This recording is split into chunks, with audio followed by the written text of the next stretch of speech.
Olá amigos, sejam bem-vindos a mais um vídeo do meu canal. Eu sou o Lucas Kniper, vamos falar sobre o Masters 1000 de Indian Wells e comentar sobre o terceiro dia, o início da segunda rodada, onde a gente já vê dois top 5 sendo eliminados, que foi o caso do Zverev e do Ruud. O Ruud não acho que é a surpresa tão grande assim, né, visto que quadras duras não são sua grande especialidade, mas o Zverev já sabia que o jogo era difícil. De qualquer maneira, o cabeça de chave 1 do torneio, porque vale lembrar que o Sinner ele tá suspenso, né? Então o Zverev vira o cabeça de chave no torneio. Cair logo de cara nunca é legal, né? Ainda mais para quem tem ambição de se tornar o tenista que vira o número 1 do mundo, ganhar Grand Slam, não é a maneira mais adequada de começar essa busca, né? Então, falando aqui dos jogos, eu espero que você deixe seu like, se inscreva no canal, compartilhe esse vídeo e vamos aqui falar sobre alguns resultados, alguns que chamaram a atenção, outros talvez nem tanto. Então, vamos lá. Primeiro, Zverev e Grigspor, né? A gente chegou a gravar um vídeo sobre isso, né? Mas o Alexander Zverev ganhou o primeiro set 6-4, mas depois perderia em dois tie-breaks, sendo que no segundo set sacou para o jogo, né?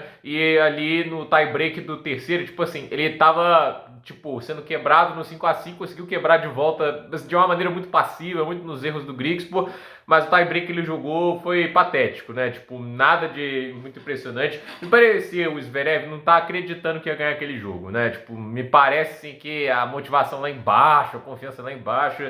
É bem estranho ver como que o tênis dele caiu pós Australian Open. Não é só, tipo, esse torneio agora ou passado em Acapulco, né? Desde o Australian Open, a gente vê um Zverev muito apático, né? Será que mais uma derrota em final de Grand Slam fez mal a ele? Porque, convenhamos, né? Essa derrota de Grand Slam, gente, deveria ser que menos impacta ele, né? Tipo, ele teve chances reais de ganhar Roland Garros no passado, ao mesmo tempo teve uma chance maravilhosa de ganhar o US Open em 2020. Não ganhou. Agora, erga a cabeça, meu amigo, né? Você tá chegando em finais de Grand Slam, você não tá tão longe assim de ser campeão, mas se você acredita que tá, aí, meu amigo, não tem nada que dá pra fazer, né? E o Griggs, pô, tá jogando muito bem, é um ano muito bom dele até agora, visto assim, o que foram os resultados deles nos últimos anos. Acho que ele tá jogando um tênis maravilhoso e mais uma vez ganhando de top 10, né? Ele tá conseguindo empilhar vitórias fantásticas, né? Giovanni Mepich PRK acabou jogando apenas um set contra o Fabian Marozsan, 6-4, o Marozsan acabou desistindo por lesão. Esse é outro problema para gerenciar na carreira do tenista húngaro, muito talentoso, mas ainda sofre muito com esses problemas físicos, né? O Hugo Humbert ganhou do Kei Nishikori por 2-0, 6-4, 6-3. Não acho que é uma grande surpresa aí. O problema do Humbert às vezes ser quebrado por causa de displicência em certos golpes, por exagero, né? Eu acho que se o Humbert tivesse um pouquinho mais de inteligência tática, um pouco mais de paciência em alguns momentos, ele já seria top 10, né? Porque talento, eu acho que ele é mais talentoso que um Casper Ruud da vida, a meu ver. A maneira que ele devolve saque, né? Eu acho o Hugo Humbert um tenista fascinante, mas infelizmente é um tenista que oscila muito, né? Tipo, o melhor nível dele é um negócio magnífico de ver, né? Mas o pior, às vezes, torna ele vulnerável para tenistas que você não imagina. De qualquer jeito, tá na próxima rodada, né? O Tommy Paul atropelou o Boyer por 2-0, 6-3, 6-1, precisou de 1h09 para avançar. Esse é um cara pra gente ficar de olho porque ele gosta muito dessas condições mais lentas que a gente tem em Indian Wells. Indian Wells está mais lento do que no ano passado, pelo que foi dito. Quando a gente imaginava quadras mais rápidas, elas ficaram ainda mais lentas, né? Quentin Halys ganhou do Pablo Carreño Busta por 2-0, 6-3, 6-4. Uma vitória que não surpreende muito. O Carreño Busta ele ainda está tendo dificuldades de recuperar o nível que outrora já teve. E o Halys vem de um mês de fevereiro muito forte. Então, assim, obviamente estava mais confiante, vinha com o momento todo para ele. E ele capitaliza muito bem em cima disso. E olha que a partida foi dividida, né? Porque a chuva atrapalhou um dia e no outro dia ele teve que concluir o jogo e não se desconcentrou por isso.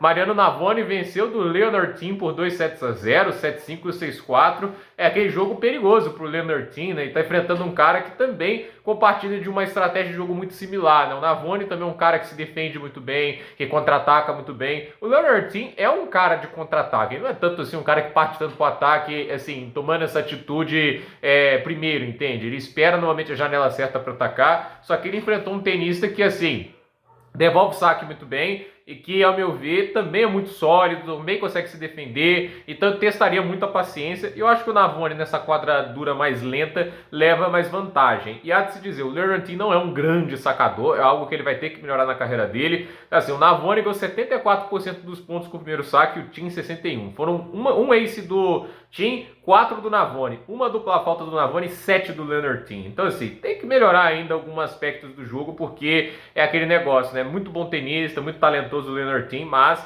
é aquele, né, a gente está falando de um esporte, né, que você não basta apenas talento, né, você tem que ter essas arestas aparadas para conseguir jogar bem o ano todo, né. Tem jogos que você vai encaixar muito bem com o modelo do adversário, né, mas tem jogos que você vai sofrer por certas características e a vida do atleta é tentar consertar esses problemas, minimizar os pontos fracos e maximizar pontos fortes, né. E assim, ele é jovem, acho que ele ainda vai fazer muito isso, mas atualmente assim, a gente fica exigindo muito do João Fonseca, do Tim, mas ainda há muito para eles aprenderem, né? Esse resultado me impressionou, o Cameron Norrie vencendo o Jiri Lehecka, o Lehecka vinha de um bom mês de fevereiro, venceu o primeiro set 6-3 o tenista tcheco, mas depois 6-4, 7-5. Será que Cameron Norrie volta a jogar um tênis que já o levou a um top 10 anteriormente? Nunca sabemos, né? A gente sabe que o Norrie deu uma queda brutal de ranking, já chegou a ser 9 do mundo e agora é 77, mas faz um bom torneio até agora, e essa é uma atuação muito boa. Atropelou o Lucanardi na primeira rodada e agora vence o forte Jiri Lehecka, que é um tenista que não dá para ser subestimado nunca, né?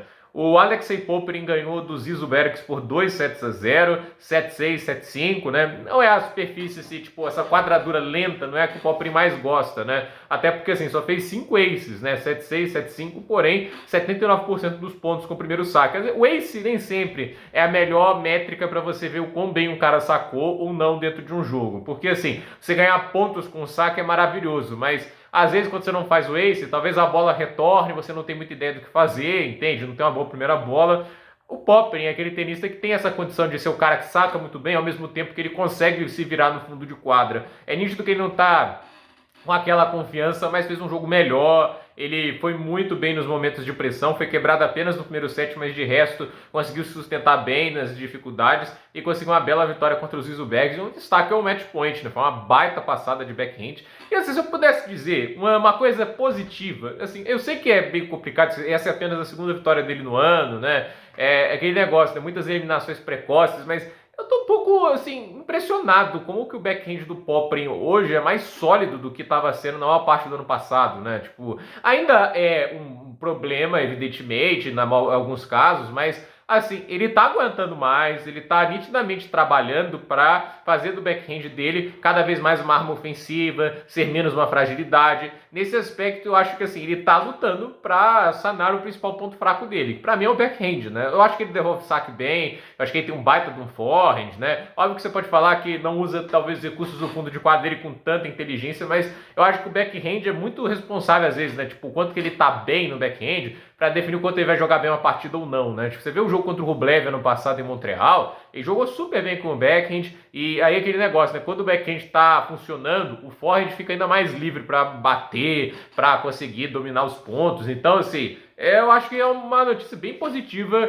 essa questão do backhand dele estar parecendo cada vez mais sólido, e é uma vitória importante. Vamos ver o que ele faz contra o Marcos Giron, que venceu o Casper Ruud, né? É um jogo assim que o Ruud, mais uma vez, mostra as fragilidades dele em quadradura. E assim, numa quadra lenta, que a bola fica mais alto, jogar com spin demais não é uma jogada muito interessante, né? Eu sei que Indian Wells se dissocia muito dos torneios de fevereiro, onde as quadras são mais rápidas. Aí, ao invés da bola quicar, ela ganhar um salto para o alto, né? Quando a quadra mais lenta acontece isso, né? Na quadra mais rápida a bola quica, escorrega e ela normalmente perde menos velocidade e fica mais baixa. Então, jogar com tanto spin numa quadra mais rápida não sempre vai ser algo negativo, né? Só que numa quadra lenta isso acaba prejudicando e aí acaba perdendo para o Giron. E o Giron é um bom tenista, né? 48 do mundo, é um cara que está ali tentando subir mais do ranking e ele fez um baita terceiro set, explorando muito essa questão da falta de letalidade do Casper Ruud para conseguir a vitória. Vamos ver agora contra o Popyrin, que é diferente, né? Ele é um cara bem mais agressivo que o Ruud,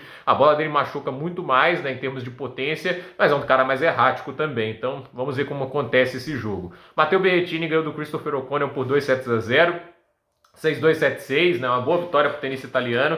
Já é 29 do mundo, tá recuperando seu status, o Berrettini. Estou muito feliz em ver o Berrettini recuperando e até agora evitando bem as lesões. Então eu estou feliz em ver o Berrettini voltando. Se ele vai conseguir voltar ao ponto de conseguir, no final do ano, tá brigando de novo no top 10, eu não sei. Mas um Berrettini no top 10 é um tênis melhor, né? Porque um cara, para mim, tipo, embora tenha lá os probleminhas no backhand dele e tudo isso, mas cara, é mentalmente muito forte, extremamente irregular. Era um cara que chegava longe em todos os grandes slams. E assim, é um cara que joga bem, né? Tipo, ele tem um jogo inteligente. Eu gosto muito do Matteo Berrettini. Ver ele voltando a jogar bem é positivo, porque é um cara que sofreu muito, né? Depois da temporada de 2022, né? Que fez aquela semifinal de Australia Open e depois encara um monte de lesões. É um pouco triste, né? Você vê tenistas tão bons, às vezes sofrendo tanto com o corpo, como foi o caso do Del Potro e o Berrettini também, tendo que lidar muito com isso, né? O Lorenzo Musetti venceu o Roman Saffirin por 2-1, 2 horas e 42 de jogo duríssimo. Primeiro set 7-5 para o Musetti, no segundo 7-5 para o Saffirin. E a gente teve um último set, foi bizarro. Os 4 primeiros games, quebras de saque para cada lado. Aí no final veio o Musetti e conseguiu vencer 6-2. Mas assim, né, o Saffirin no último set parou de sacar, né? E aí complica muito, né? Tipo, depois de um segundo set que não foi quebrado, ele não confirmou um saque sequer no terceiro set. Conseguiu 2 quebras, o que é legal. Mas, né, tipo, aquele negócio, não basta só isso. E 2 momentos do set, você chegou a estar uma quebra à frente e acaba perdendo por 6-2. É complicado, né? A gente teve o Alex Mickelson contra o Smith, né, tenista americano. Esse é um nome muito americano, é Colton Smith. Se esse cara não é americano com esse nome, que país ele é? Inglês, né? Não sei se tem muito Smith acho que deve ter muito Smith na Inglaterra também. Mas a questão é 6-3, 6-4, boa vitória pro Alex Mickelson. É um tenista que assim, né? Eu acho ele talentoso, tudo isso, mas ele também não tá saindo muito dessa fase de ranking 31, 32, no limite ser cabeça de chave ou não, nesses Masters 1000 de 2 semanas. Assim, por um lado, ele não cai muito, né? Ele tá sempre ali, mas por outro lado não tá subindo tanto também, né? É uma boa vitória para ele, mas também esperada contra um tenista que tem ranking muito mais baixo, veio do quali, né? O Holger Rune venceu o Cloretimo T por 2-0, 6-2, 6-4. Boa atuação para o tenista dinamarquês, que precisa desesperadamente jogar um tênis de mais qualidade para não cair muito no ranking quando vier os torneios onde ele defende mais pontos. É um torneio assim que pode ser importante para o Rune e acho que essa quadra lenta casa muito bem com a forma dele de jogar, né? Eu acho que ele gosta muito, até porque ele é um cara que gera muito velocidade nos golpes dele. E foi uma boa vitória do Cloretimo T, que tecnicamente é muito interessante, mas é um tenista que sofre pelo fato de não ser um dos mais potentes, o que gera mais potência pelos próprios golpes, né? O Stefanos Tsitsipas ganhou do Thiago Wilde com relativa tranquilidade, né? 6-2, 6-4. Primeiro set um passeio, o segundo bem mais complicado, o Thiago Wilde sacando melhor, mas chegou o game derradeiro, né? Aí o Thiago Wilde acabou deixando, assim, deixou muitas oportunidades pelo caminho e aí, no final o Tsitsipas acabou vencendo. Ele perdeu um match point bizarro, né? Que ele tava ali, a quadra, o Thiago Wilde caiu, a bola na mão do Tsitsipas e ele jogou na rede, né? Mas, de qualquer maneira, isso não vai apagar uma ótima atuação do grego, que, a meu ver, vive o melhor momento dele em bastante tempo no tênis, né? Arthur Fils ganhou de 2-0 do Gabriel Diallo, duplo 6-2, uma partida muito tranquila. Eu esperava que o canadense desse mais trabalho. Fils fez um mês de fevereiro extremamente discreto, sem grandes atuações, então essa vitória para ele é muito importante. Quem sabe ganhar confiança. E é outro tenista que eu acho que nessas condições mais lentas pode jogar muito bem. Francis Tiafoe venceu o Dzumhur por 2-0 em 2 tiebreaks. Nos 2 sets, o Dzumhur chegou a sacar para fechar a parcial, tanto no primeiro set como no segundo. No segundo ele teve 5-1. Ele chegou a ter 5-1, sacar, estava 30-0 e 5-1 e ele não aproveitou. Óbvio que há méritos para o Tiafoe em conseguir se recuperar, mas é um ano muito ruim do Tiafoe até agora e ver o Dzumhur jogando fora uma partida desse jeito, né? Tipo, poderia ter ganhado pelo menos um set, aí a história da partida era completamente diferente. Vale lembrar que antes desse jogo, sabe qual era a posição de Francis Tiafoe na corrida para Turim, que é o ranking do ano, basicamente? 81. Ele é o número 17 do mundo, mas dos pontos que ele tinha somado antes de Indian Wells, era o 81º tenista. Para um tenista do nível dele é muito baixo, mas muito baixo mesmo, né? O mês de fevereiro dele, jogando nos Estados Unidos, foi muito fraco. Então, mas é uma boa vitória para quem sabe recuperar um pouco da confiança, né? O Thomas Mahat se machucou, estava vencendo o jogo por um 7-0, 6-4, perdeu o segundo set 4-2, mas de qualquer maneira acabou sendo forçado a abandonar e com isso o Atanuki acabou avançando à terceira rodada de Indian Wells. E a gente teve Daniil Medvedev ainda muito inconformado com as quadras lentas, né? Porque ele fez um duplo 6-2 em cima do Ion Kachebu, né? 6-2, 6-2, baita atuação do Daniil inclusive, né? Mas é aquele jogo, né? Tipo, 3 aces a partida inteira, né? Inclusive é até um pouco fantástico, né? O Medvedev só sacou 40% de primeiros saques, não é legal, né? Ganhou 90 90% dos pontos com o primeiro saque, mas 45 apenas com o segundo, né? Então, assim, o Medvedev acabou assim, tendo que jogar demais o segundo saque, poderia ter se complicado, mas ele devolveu muito bem, né? 11 de 32 para o Bu no segundo saque, ou seja, só 34% dos pontos, e aí fica muito difícil. Ele também não colocou muito o primeiro saque em quadra, mas Daniil Medvedev até falou lá, né? Condições muito rápidas, duplo 6-2 em 1 hora e mais de 1 hora e meia, né? Os jogos que a gente tem hoje: Alejandro Dabilo contra Dusan Lajovic, Jason Brooksby contra Félix Auger-Aliassime. Às 4 da tarde, João Fonseca contra Jack Draper, Matheus Gigante contra Taylor Fritz. Esse jogo aqui eu acho que vai ser muito bacana. Andrei Rublev e Matheus Arnaldi, Denis Shapovalov contra o Walton, Mackenzie McDonald contra Francisco Cerúndulo. Olha esse jogo também, Quentin Halys contra Carlos Alcaraz. Esse jogo pode ser bem interessante. Ou o Alcaraz pode atropelar, porque numa condição lenta dessas, para mim ele é o favorito, né, ao título. O Urkats e o Gaston também vão se enfrentar. Hidikata vai enfrentar o Brandon Nakashima. Novak Djokovic vai enfrentar Botzek van der Zandschulp. Grigor Dimitrov, que busca sua primeira vitória no ano, enfrenta o Nuno Borges. Karen Khachanov vai enfrentar Jakub Menzik. Esse jogo promete bastante. Olha esses jogos para encerrar o dia: Davi Goffin e Alex de Minaur, Mariano Navone e Ben Shelton. Esse jogo, Ben Shelton um dos melhores sacadores, Navone um dos melhores devolvedores. Goffin e de Minaur numa condição lenta, haja troca de bola. Então, gente, por esse vídeo é isso. Dúvida nos comentários, deixe seu like, se inscreva no canal, compartilhe esse vídeo e até o próximo vídeo.